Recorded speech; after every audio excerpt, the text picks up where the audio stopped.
Hi friends, இன்னைக்கு என்னுடைய வீட்டில் எளிய முறையில் குபேர பூஜை பண்ணேங்க.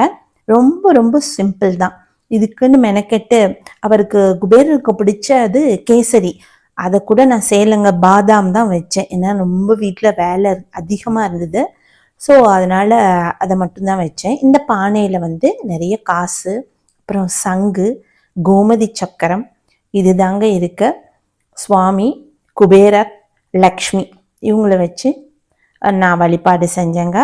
லக்ஷ்மி தேவியை வழிபட்டா நம்ம வீட்டில் செல்வ வளம், அமைதி சேரும்.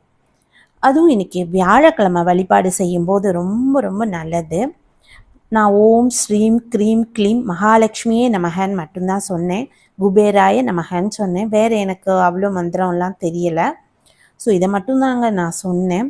இவ்வாறு நான் பிரார்த்தனை பண்ணிக்கிட்டு இருக்கும்போது கடைசியில் பூ விழுந்து ஆசீர்வாதம் கிடைச்சதுங்க. அந்த காட்சியை நீங்கள் இந்த விலாகில் பார்க்கலாம். ரொம்ப ரொம்ப சந்தோஷமாக இருந்தது.